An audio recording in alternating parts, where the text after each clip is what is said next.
Hello students, कैसे हैं आप सभी। आशा करते हैं आप सभी अच्छे होंगे और अपनी पढ़ाई दमदार तरीके से कर रहे होंगे। तो आज के लेक्चर हम आगे इसी कंटिन्यू सीडी को करते हुए एक्सरसाइज नंबर 5.2 को करेंगे। ठीक है, इसमें क्वेश्चन नंबर 10 तक हमने कर लिया लास्ट वीडियो में। अब 10 से आगे 11 से करना शुरू करेंगे। इसमें मेरे ख्याल 20 सवाल है, तो आज पूरे निपटाएंगे। ठीक है, चलो देखते हैं स्पीड में। 11वां क्वेश्चन, ये अपने पास एनसीईआरटी की बुक है। ठीक है, इसमें 11वां क्वेश्चन करेंगे। तो 11वां क्वेश्चन लिखा हुआ है एपी 3, 15, 17, 39 का कौन सा पद 54वें पद से 132 अधिक होगा। ठीक है, तो देखो कैसे होगा। 11वां क्वेश्चन, क्वेश्चन नंबर 11। तो इसमें लिखा हुआ है एपी 3, 15, 27, 3, 15, 27, 39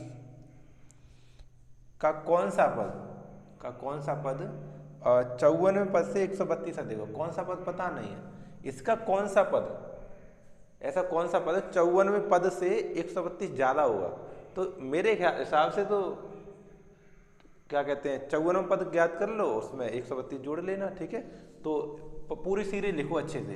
ए बराबर कितना है 3, ठीक है, और डी बराबर, अब ये बताने की जरूरत नहीं है आज तो बताने की जरूरत नहीं। ए कैसे निकालना है, डी कैसे निकालना है ना, पूरा पीछे देख के आओ, कुछ पीछे वाली वीडियो। दूसरे पद में से पहला वाला पद घटाएंगे तो कितना बचेगा 12, डी का मान। ठीक है, अब हम मान ले रहे हैं यहाँ पे, माना एनवां पद 54वें पद से 132 अधिक है।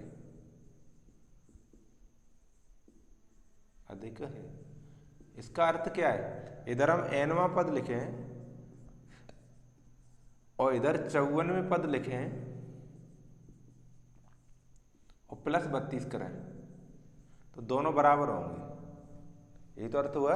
इधर एनवां पद लिखें और इधर 54वें पद में प्लस 132 करें तो दोनों लोग कैसे होंगे, बराबर, इसलिए। ठीक है, बस दोनों तरफ फॉर्मूला लगा दो, दोनों तरफ क्या कर दे फॉर्मूले। कैसे, एनवां पद कैसे लिखेंगे, A plus N minus 1 D equal to 54वां पद कैसे लिखेंगे, ए प्लस 53 डी। अब कंफ्यूजन नहीं होना चाहिए 53 क्यों लिख रहे हैं। ठीक है, लास्ट वीडियो को बहुत ही ढंग से देख के आओ, बहुत ही अच्छे से और सूक्ष्मता से, बिल्कुल, है ना। देखो एन का मान हमें ज्ञात करना है इसमें। ठीक है, ए का मान पता है 3 प्लस एन ज्ञात करना -1, डी का मान पता है 12 इजकल टू ए का मान पता है 3 प्लस 53 गुणा डी का मान है 12 और प्लस 132। ठीक है, तो 3 से 3 तो हट जाएगा, 3 से 3 हट गया। अब रह गया यहाँ पे n-1 और इधर मैं बताऊंगा आपको 12 मल्टीप्लाई हो रहा है, डिवाइड में पहुंचा दे रहे हैं। 12 का इसमें मल्टीप्लाई हो रहा है तो इसके नीचे डिवाइड में पहुंचा, लेकिन कटेगा नहीं 12 से 12, पहले मल्टीप्लाई होगा उसके बाद 132 प्लस होगा, उसके बाद 12 का भाग लगेगा। ठीक है, तो इधर रह जाएगा n-1, इधर देखो चलो एक बार लिख दे रहा हूँ मैं, भूल ना जाओ आप। n-1 में 12 से गुणा लिख दे रहा हूँ इजकल टू 12 का 53 गुणा करें, 12 × 36, 3, 12 × 60, 3, 63 और प्लस 132। अब 12 का भाग कर दे रहा हूँ मैं इसमें। ठीक है, तो n-1 इजकल टू 636 132 जोड़ो, 6 2 8 और 3 3 6 और 6 1 7 बट्टे में 12। अब 12 से भाग करो इसमें, तो n-1 12 छिक्का 72, 12 चौका 48, -1 है ना, उधर जाए प्लस हो जाएगा, तो n बराबर 64 प्लस 1 यानी n बराबर 65। ये आंसर होगा। एनवां पद माना था ना, एनवां पद 54 पद 132 ज्यादा होगा, तो एनवें पद की वैल्यू है 65। 65वां पद ऐसा होगा 54वें पद से 132 ज्यादा हो, इस वाले सीरीज में, इस वाले क्वेश्चन में। ठीक है, आगे बात समझ, 11वें सवाल समझ में आ गया। चलो नेक्स्ट देखते हैं, इसको उठा रहे हैं।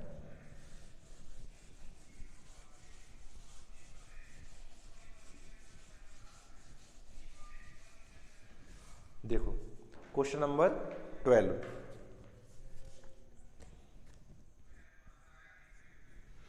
12 क्या कह रहा है, दो समांतर श्रेणियों के सार्वंतर समान है। दो समांतर श्रेणी है उनके सार्वंतर समान है। यदि इनके 100वें पदों का अंतर 100 है तो इनके 11वें पदों का अंतर बताओ क्या होगा। चलो कोई नहीं, दो हमारे समांतर श्रेणी, दोनों में लिख के बताऊंगा आपको। दो समांतर श्रेणी AP1 लिख लिया पहले मैंने, तो A1 प्लस कॉमा लगा दूँ सर, कॉमा A1 प्लस क्या कहते हैं D, है ना, और फिर कॉमा A1 प्लस 2D, ऐसे, ठीक है, और A1 प्लस 2D2, ऐसे एक तो समांतर श्रेणी अपनी।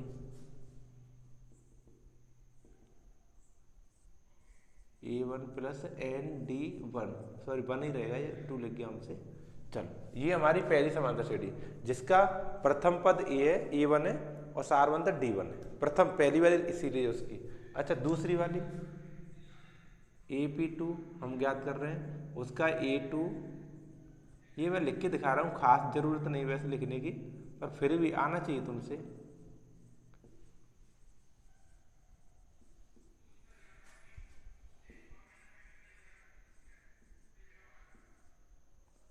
देखो यहाँ भी 2 लिख गया है, 3 आना चाहिए, बताते नहीं हो आप लोग। देखो ऐसे करेंगे, हमने दूसरी लिख ली जिसका प्रथम पद A2 है, सार्वंतर D2 है, ठीक है। अब यहाँ वैसे ही लिख दे रहा हूँ, ये तो मैंने बना के दिखा दिया है, हमने यहाँ माना है। अगर यहाँ माना से करना शुरू कर दें आप सवाल फिर भी ठीक है, ठीक है। माना पहली समांतर श्रेणी का प्रथम पद A1 बराबर, सॉरी प्रथम पद हमने क्या माना A1। अच्छा सार्वंतर इसी का, पहली समांतर श्रेणी का सार्वंतर कितना D1, ठीक है ना। अच्छा दूसरी, अब दूसरी समांतर श्रेणी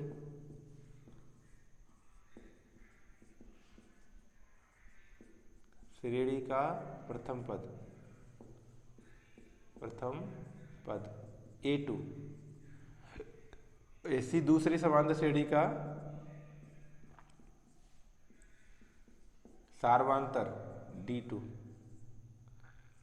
ठीक है ना। अब हमें दिया है, क्या दिया है, दिया है D1 इक्वल टू D2, तो दोनों को मैंने D कर लिया। जब भी मैं D की बात आया करेगी D1 D2 की, तो वहां पर D लिख लिया करूंगा, ठीक है। D1 D2 दोनों बराबर है, अच्छा है ना। और दिया है एक और, हमें दिया है 100वें पदों का अंतर, 100वें पदों का अंतर दिया हमें 100, तो ज्ञात करना हमें 11वें पदों का अंतर, तो ज्ञात करना, अभी ज्ञात करें तब लिख लेंगे, ठीक है। अब इसको थोड़ा सा लिख दूं मैं तब लिखूंगा। 100वें पदों को कैसे लिखेंगे, 100वें पद, तो 100वां पद पहली वाली का A1 प्लस 100 माइनस 1 D1 हो गया पहला, है ना। अंतर का निशान लगा दिया लो, अंतर का मतलब घटाना ही होता है, अंतर का मतलब घटाना होता है, ठीक है। और 100 क्या A2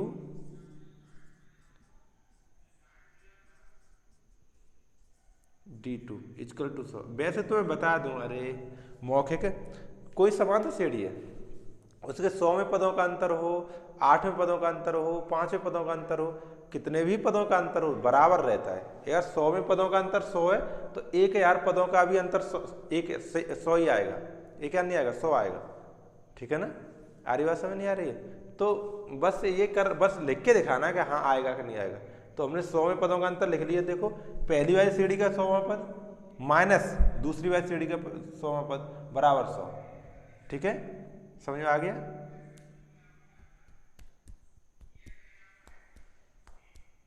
हाँ सही है ना। देखो यहाँ पे D1 D2 का मान क्या है, D कर लिया हमने बराबर, तो D1 की जगह पे D, इसकी जगह पे D लिखते हैं। A1 प्लस 100 माइनस 1 D, और जब माइनस का निशान लगाऊं, है ना, माइनस के निशान से ये चिन्ह बदल जाएंगे, ध्यान रखना, इसलिए कोष्ठक लगा रहा हूँ। तो A2 प्लस यहाँ पे 100 माइनस 1 D, देखो तब से अंतर था, अंतर का निशान था तो ठीक था, लेकिन जैसे ही अपने माइनस लगाया, क्यों अंतर का मतलब ही माइनस होता है, बड़ी संख्या छोटी संख्या घटाना, है ना, अंतर का मतलब यही होता है। तो ये माइनस लगाए तो आगे वाले चिन्ह बदल जाए, इसलिए मैंने कोष्टक लगा दी। अब मैं अंदर गुणा करूंगा, तो A1 प्लस जो डी का 100 में करेंगे 100D माइनस डी का 1 में करें तो D माइनस, है ना। आगे ये A2 प्लस, सॉरी माइनस आएगा, चलो कोष्टक लगा लो अभी। डी से करेंगे 100D माइनस के D बराबर 100, ठीक है, इतना हो गया। चलो आगे देखते हैं। तो अब बचा हमारे पास, अच्छा देखो कितनी बेवकूफ़ी है, हद कर दी कैलकुलेशन ने तो भाई, हद कर दी, बिल्कुल भी गौर नहीं कर रहे हैं। देखो 100 में तो एक जाएगा तो 99 बचेंगे, ये कौन सी कहने की वाली बात है यार, 99 D1 बचेगा, है माइनस चिन्ह लगाओ A2 और ये माइनस प्लस माइनस 99 D2, है हद हो गई यार। देखो इतना बड़ा कर रहे हैं सवाल, एक घटा नहीं रहे हो। आज जो D1 D2 का मान D लगा लेंगे, तो A1 plus 99D minus A2 और माइनस 99D बराबर 100। देखो 99D से 99 कट जाएगा, तो A1 minus A2, A1 minus A2 बराबर 100 आ जाएगा। एक हमारा समीकरण आया, ठीक है। ये हमने इससे जो दिया था उससे निकाल लिया पहले ही। अब ज्ञात करना है, देखो क्या करना है, ज्ञात करना है हमें, ज्ञात ये करना है एक या आरवी पदों का अंतर, एक या आरवी पदों का अंतर कितना आएगा, अंतर में ज्ञात करना। अच्छा कैसे लिखेंगे, एक या आरवी पदों को दोनों को लिखेंगे, A1 प्लस 1 यार माइनस 1D1 और माइनस अंतर का निशान लगा लो, चाहे लो उसको करना माइनस नहीं, लेकिन A2 प्लस 1 यार माइनस 1D2, ठीक है। अच्छा ये माइनस चिन्ह मान के अंदर करो गुणा, ये बचेगा A1 प्लस 1 यार में से 1 गया 9 से 99 D1 माइनस यहाँ पे A2 और यहाँ पे तो प्लस माइनस माइनस, यहाँ भी 900, ठीक है। आगे बात समझ में, देखो 1 यार में से 1 गया 999 D2। अब एक और बात मैं कर रहा हूँ, D1 D2 दोनों की जगह पे D लिख रहा हूँ, यहाँ भी इससे आ रहा है, यहाँ से उठा दिया, ठीक है। तो ये दो आपस में कट गए, रह गया हमारे पास A1 माइनस का A2, बताओ क्या आएगा समीकरण 1 से, A1 A2 का मान 100,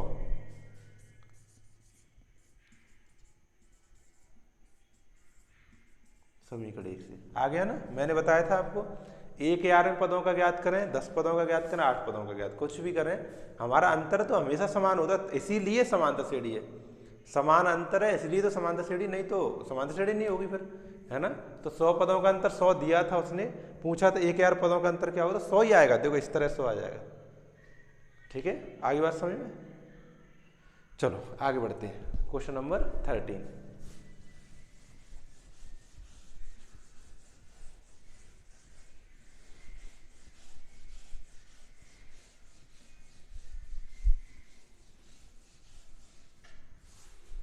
क्वेश्चन नंबर 13, 13वां क्वेश्चन क्या कह रहा है, देखो लिखा है 3 अंकों वाली कितनी संख्या 7 से विभाज्य है। 3 अंकों की संख्या शुरू कहाँ से होती है, 3 अंकों की संख्या है, अंकों की संख्याएं, हाँ 7 से विभाज्य 3 अंकों की संख्या, ऐसे लिख देते बढ़िया रहते, 7 से विभाज्य 3 अंकों की संख्या, ऐसे लिखो,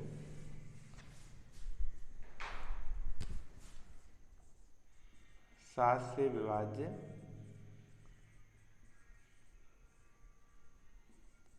3 अंकों की संख्या।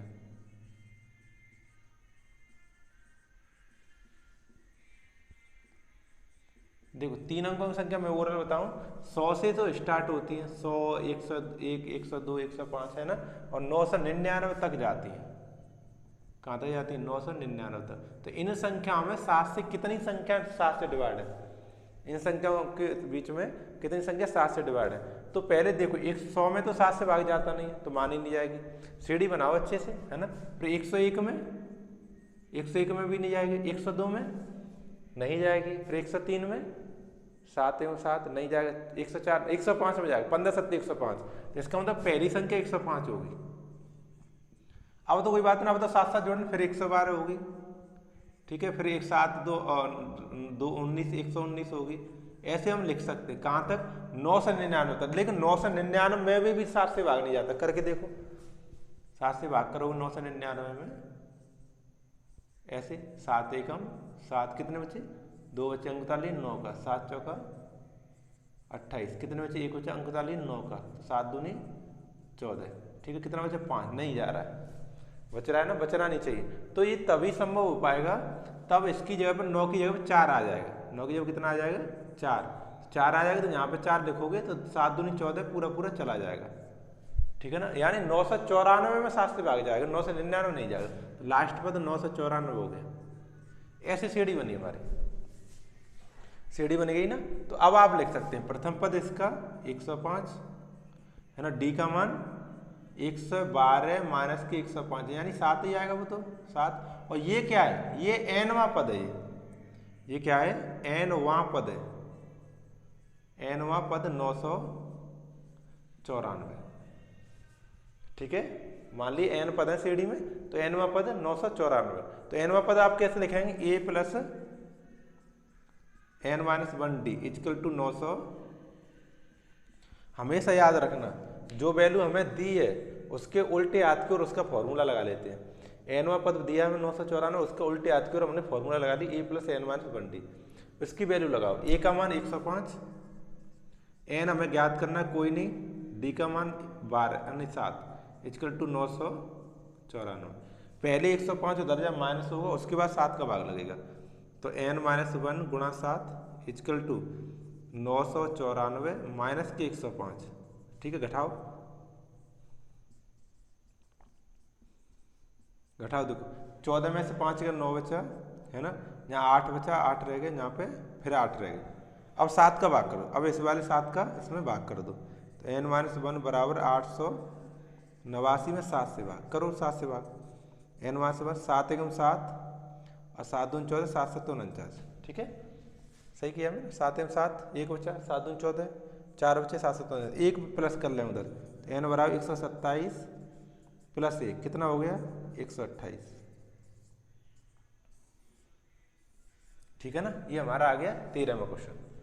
ऐसे करके ज्ञात कर, पहले हम सीढ़ी बना लेते हैं, उसके बाद उसको हल कर लेते हैं। समझ में आ रहा है कि नहीं आ रहा है? हाँ चलो आगे क्वेश्चन नंबर 14।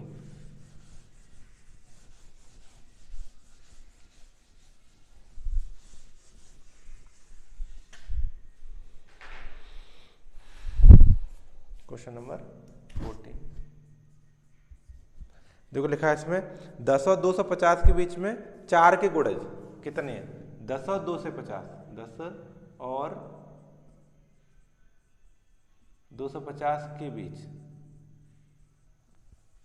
4 के गुणज, 4 के गुणज बनाओ। सीढ़ी कैसे बनेगी एपी, देखो 10 से 250 के बीच में जब आप ज्ञात करोगे 4 से, तो 10 के बाद क्या आएगा 4 × 12, 12 पहला नंबर आएगा, 12 है ना, 12 फिर 16 फिर क्या 20 फिर 24, ऐसे डॉट डॉट डॉट चलता जाएगा 250 तक। तो 250 में तो 4 से भाग जाता नहीं, देखो चेक करो, 4 से भाग, 4 × 24 और बचा कितना 1 अंक तक, 0 को तो भाग नहीं जा रहा है ना।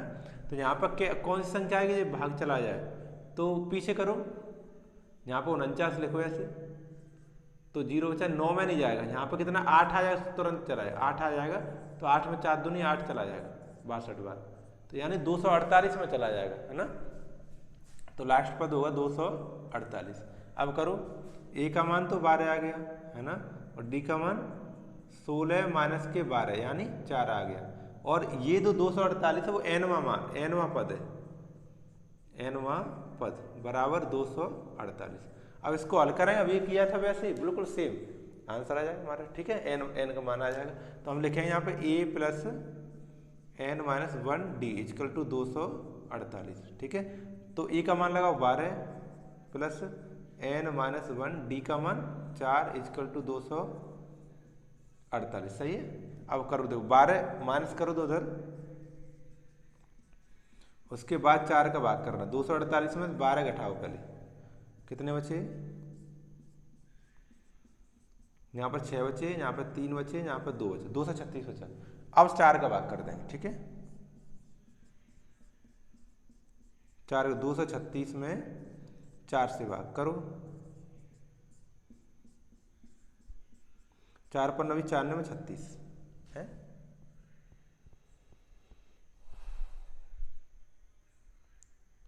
अच्छा, मैंने भाग कर दिया, लिख भी दिया, तभी तो मैंने दोबारा कैसे भागा? जो 4 का भाग हो गया। हाँ अब सही है। तो मैं बताऊं, अपने वीडियो बनाते समय रात बहुत हो गई है, इसलिए ऐसा हो रहा है, ठीक है। हाँ बहुत रात हो गई है। n-1, ठीक है। तो ये बचा है यहाँ पे n-1, तो इधर माइनस का बना, उधर जाके प्लस का हो जाएगा। तो n बराबर 59 + 1 कितना हो गया? 60। 60वां पद मतलब 60 से होगी संख्या, कितनी होगी? 60। 60 पद ऐसे होंगे जो 4 से डिवाइड होंगे। 10 से लेकर 250 के बीच में 60 संख्या ऐसी होंगी जिनमें 4 का भाग पूरा पूरा चला जाएगा, ठीक है। चलो आगे बढ़ते हैं। Question number 15।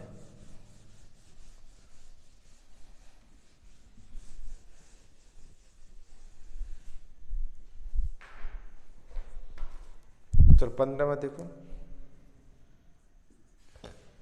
लिखा है n के किस मान के लिए दोनों समांतर श्रेणी के n में पद बराबर होंगे।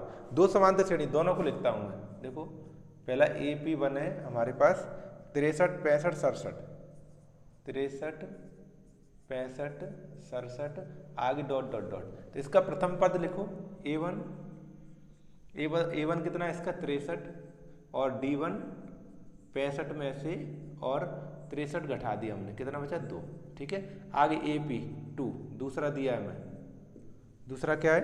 3 10 17, 3 10 17 और डॉट डॉट डॉट, ठीक है। तो A2 का मान कितना है? 3, और D2 का मान 10 माइनस के 3 यानी 7। तो ये कह रहा है कि n के किस मान के लिए दोनों समांतर श्रेणी के nवें पद बराबर होंगे। दोनों समांतर श्रेणी के nवें पद, दोनों समांतर श्रेणी के nवें पद बराबर होंगे। दिया है दोनों समांतर श्रेणी, दोनों AP के क्या कहते हैं, nवें पद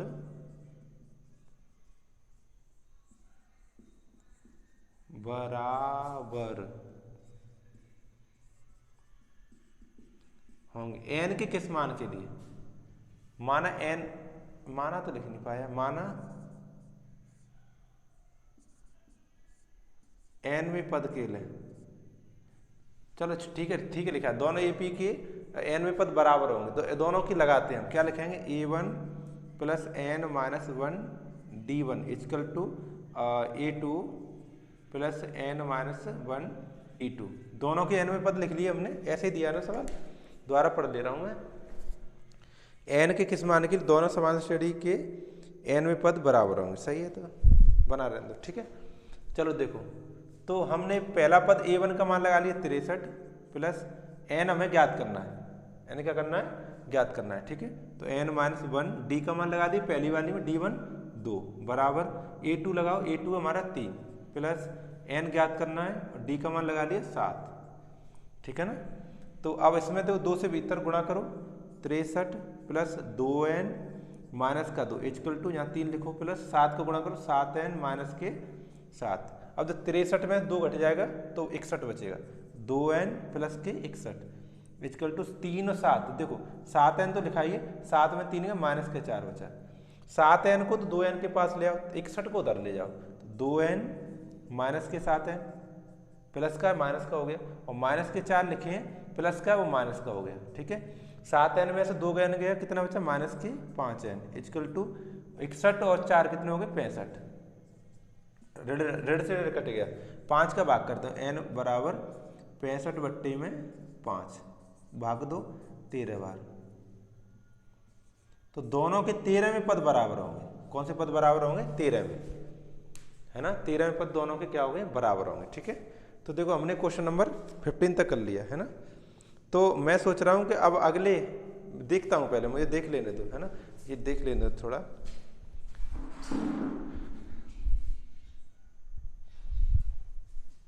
चलो कोई नहीं, तो अब हम क्या कहते हैं,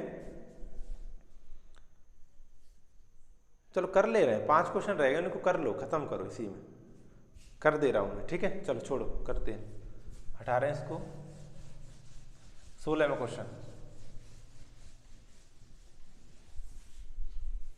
क्वेश्चन नंबर 16।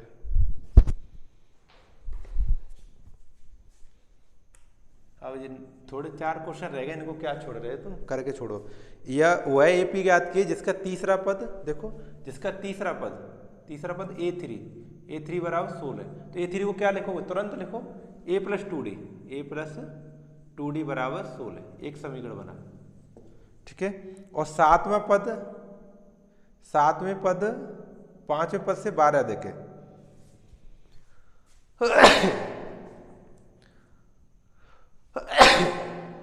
सॉरी, चलो है ना, तीसरा पद 16 हो गया, a प्लस 2d बराबर 16।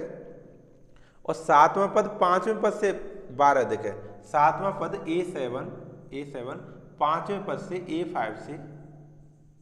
a5 से ये वाला पद इससे 12 जा रहा, तो बराबर लगा रहे, उसमें 12 जोड़ना पड़ेगा, तब बराबर होगा, ठीक है। तो हमें एपी ज्ञात करना है, मतलब समांतर श्रेणी ज्ञात करना है। समांतर श्रेणी ज्ञात करने के लिए हमें प्रथम पद पता होना चाहिए और उसके बाद डी का मान पता होना है, सार बनता, इसलिए उसको आगे जोड़ते जाए, ठीक है। तो चलो करते हैं, a7 को लिखो, a7 को लिखा है a plus 6d is equal to a5 को लिखा है a plus 4d is equal plus 12, ठीक है। तो a से तो a हट जाएगा, बराबर है 4d इधर आ जाएगा, 6d माइनस के 4d इजकल टू 12, 6d में 4 गया, कितना बचा 2d बराबर 12, 2 का भाग कर देंगे तो d बराबर 12/2, 2 से भाग करो कितना आएगा 6, ठीक है, 6 आ गया। अच्छा 6 आ गया और प्रथम पद ज्ञात करो, इसमें समीकरण 1 में लगा दो, है ना, डी का मान समीकरण 1 में, डी का मान समीकरण 1 में, एक हमारा समीकरण a प्लस 2d बराबर 16, तो यहाँ पर d का मान लगाए, यहाँ पर देखो a प्लस 2 गुणा 6 बराबर 16, 6 दूनी 12, a प्लस 12 बराबर 16, प्लस के 12 उधर जाके माइनस, तो a बराबर 16 माइनस के 12, कितने बचे 4, a का मान 4 आ गया, ठीक है। अब तुम समांतर श्रेणी लिख सकते हो, अब तुम AP लिख सकते हो, अतः AP बराबर प्रथम पद पहले लिखते हैं 4, ठीक है। उसके बाद सारवंतर को प्लस करते हैं, सारवंतर को जोड़ते हैं, 4 में 6 जोड़ें कितने आएंगे 10, फिर 6 जोड़ें तो 16, फिर 6 जोड़ें तो 22, ऐसे करके हम लिख सकते हैं।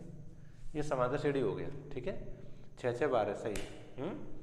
ये हमारा क्वेश्चन नंबर 16 हो गया। आगे 17 देखते हैं।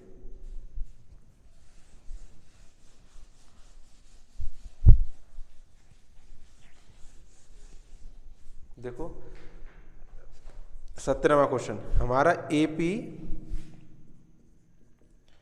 दिया है, इसमें 3 8 13 है ना, और डॉट डॉट डॉट डॉट 253 अंतिम से 20वां पद ज्ञात करना है। कहां से, अंतिम से 20वां पद ज्ञात करना है, अंतिम से 20वां पद ज्ञात करना। तो देखो मैं तुम्हें सीधी जुगाड़ बताऊं, इस एपी को उल्टा कर दो, एपी को उल्टा कर दो, 253 comma dot dot dot dot 13 8 3, तो आपको पता चल रहा है कुछ, प्रथम पद 253 हो गया है ना, इसमें प्रथम पद कितना हो गया 253, उल्टा करते, और डी का मान यहाँ कहीं से ज्ञात कर लो, 8 में 13 घटा लो, 3 में से 8 घटा लो, कैसे घटाओ, 3 में से 8 घटा लो, कितना बचेगा माइनस का 5, बस लगा लो 20वां पद, अब तो आंसर आ जाएगा, है ना। और लफड़े पढ़ने 20वां पद लिखो, 20वां पद कैसे लिखो, 20वां पद a प्लस 20वां पद डिनोट करो a20 से, कैसे लिखोगे a प्लस 19d, एक कम करके, है ना। तो a का मान कितना 253 लिख लिया हमने, प्लस 19 गुणा माइनस का 5 लिख लिया, है ना। तो 253 माइनस 19 पन्ना 95, घटा दो, घटाओ इसको, 13 में से 5 गया 8 बचा, और 14 में से 9 गया, फिर 5 बचा 1 बचा, 158 आ गया, 8 में 13 9 5 14 15 1 सही है 158, ठीक है। तो 158 आ जाएगा 20वां पद, अंतिम से पूछ रहा है तो श्रेणी को उल्टा कर दो, ठीक है। क्वेश्चन नंबर 18 अगला देखो, चलो पेज पलटना पड़ेगा अब हमें। किसी एपी के चौथे 8वें पदों का योग 24 तथा छठे और 10वें पदों का योग 44 है, तो एपी के प्रथम 3 पद ज्ञात करो। ठीक है, तो चौथे और 8वें पदों का योग 24 है। देखो चौथा पद क्या लिखोगे आप, A4, और 8वां पद क्या लिखोगे, A8।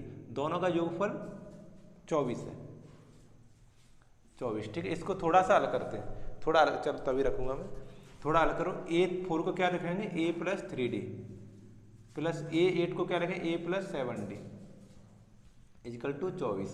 तो A और A जोड़ेंगे तो 2A + 3D और 7D 10D इक्वल टू 24। ऐसा कर थोड़ा सा सरल कर लो, 2 से भाग करके, इन दोनों में 2 कॉमन ले लो ऐसे, तो यहाँ बचेगा A और यहाँ बचेगा 5D बराबर 24। 2 का भाग कर देंगे, 2 का भाग करें 2 से 12 बार, तो A + 5D बराबर 12, पहला समीकरण।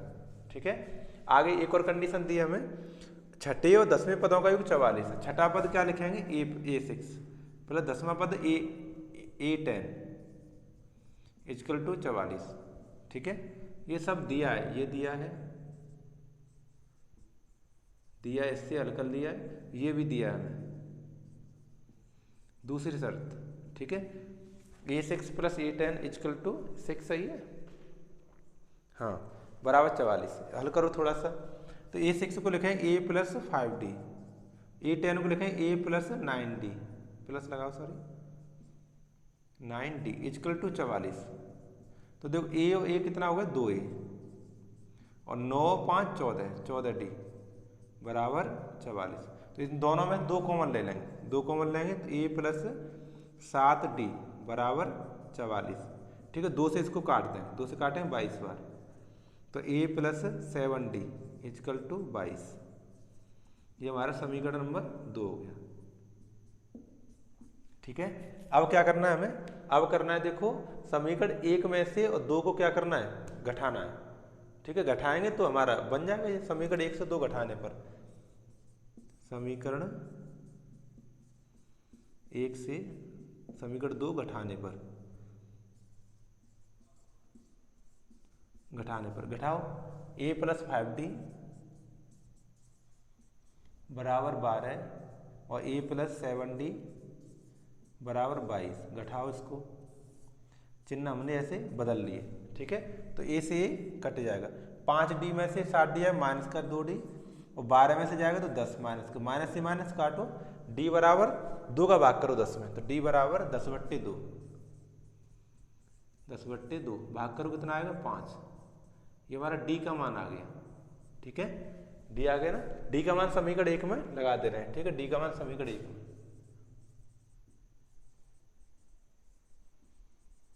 समीकरण 1 में लगाओ A + 5D बराबर 12। ठीक है, D का मान 5 लगा लें, लगाओ यहाँ पर A + 5 × 5 इक्वल टू 12, तो 5 25 बराबर 12, प्लस का 25 उधर जाके माइनस का, तो A + 12 - 25 कितना बचा, -13।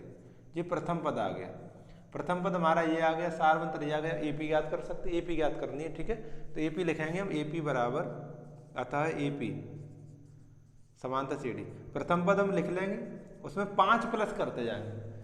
D का सारवंतर 5 है ना, 5 प्लस करो, तो -13 में 5 जोड़े तो -8, फिर 5 जोड़े -3, फिर 5 जोड़े तो 2 प्लस के 2 डॉट डॉट डॉट, है ना, सही है ना, सही है। जब तुम्हें पता है -13 में मैं 5 जोड़ूंगा तो एक माइनस एक प्लस से -8 बचेगा, और अगर -3 में इसको हमें 5 जोड़ना है तो प्लस के 2 बचेंगे, प्लस वाले बड़े हैं। तो इस तरह से समांतर स्टडी आ गई। ठीक है, ये क्वेश्चन नंबर 18 था। अब क्वेश्चन नंबर हम करेंगे 19 में, 18 इसको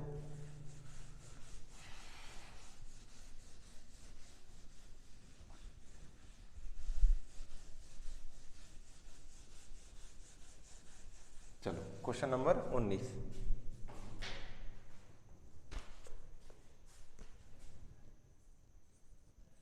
देखो, सुब्बा राव ने 1995 में 5,000 के मासिक वेतन पर कार्य करना प्रारंभ किया और प्रत्येक वर्ष 200 की वृद्धि हो गई वेतन में। तो किस वर्ष उसका वेतन 7,000 हो जाएगा। सही है, सुब्बा राव का प्रथम वर्ष ही है ना। प्रारंभिक वेतन, प्रारंभिक वेतन कितना है?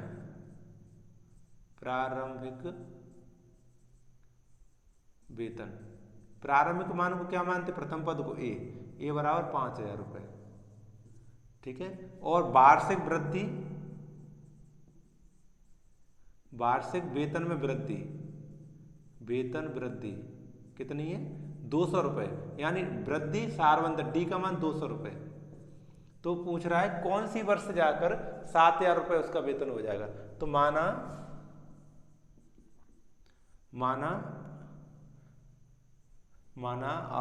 सुब्बा राव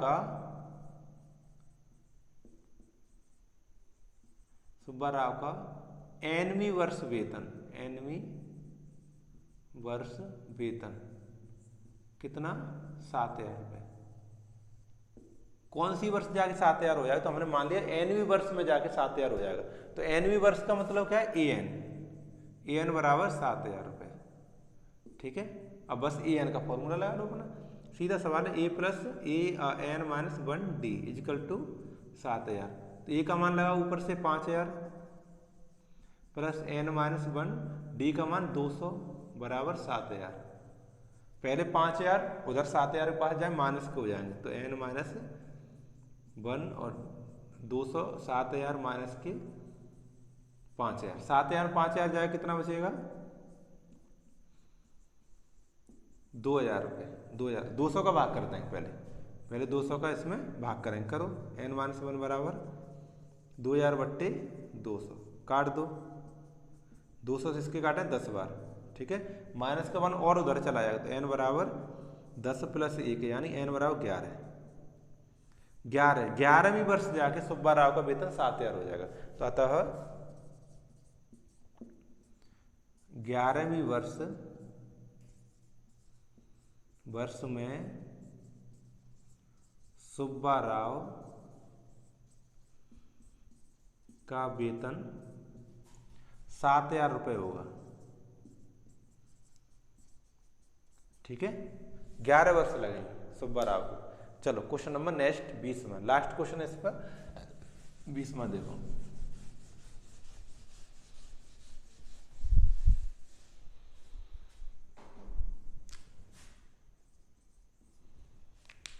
चलो देखो, इसमें लिखा है रामकली ने किसी वर्ष के प्रथम सप्ताह में 50 रुपये की बचत की, फिर उसके साप्ताहिक बचत 17.5 बढ़ती गई, तो एनवें सप्ताह में उसकी साप्ताहिक बचत 207.50 हो गई। तो एन का मान ज्ञात करो। देखो, रामकली की प्रथम सप्ताह की बचत लिखो, प्रथम सप्ताह की बचत,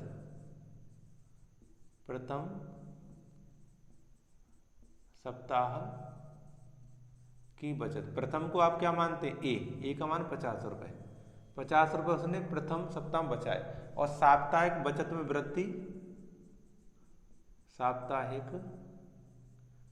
बचत में वृद्धि कितना? डी बराबर 17.5। 17.5 उसने हर बार बचाए। ठीक है, अच्छा, तो ये कह रहे एनवीं वर्ष में जाके रामकली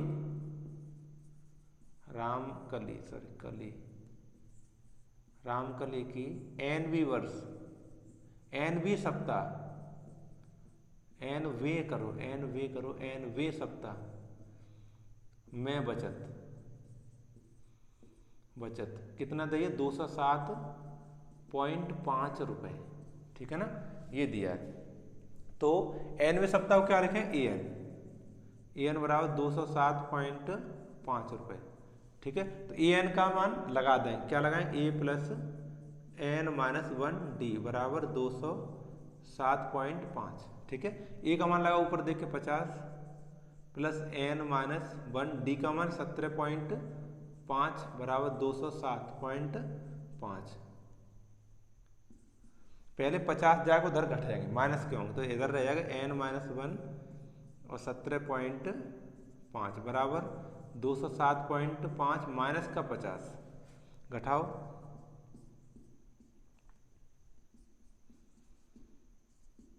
देखो 7 पहले घटाओ 43 बचे, है ना। अब 43 घटाएंगे तो 7 बचे, सॉरी हाँ 7 बचे सही है।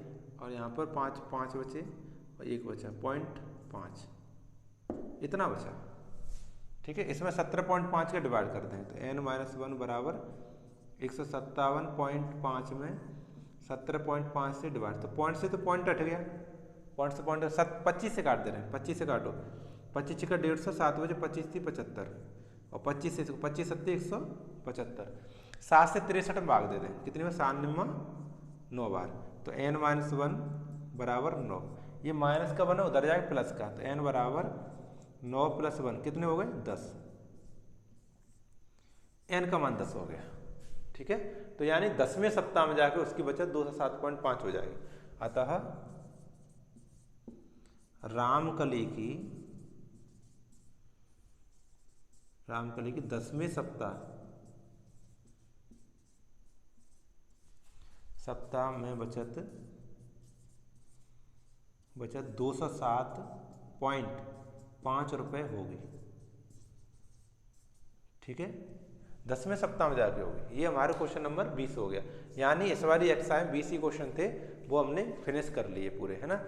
तो आगे वाले लेक्चर में आगे वाले एक्सरसाइज कराएं, तब तक के लिए आप हंसते रहे, मुस्कुराते रहे और मेहनत से पढ़ते रहें। ठीक है, बहुत ही दमदार तरीके से। चलो हटाते हैं।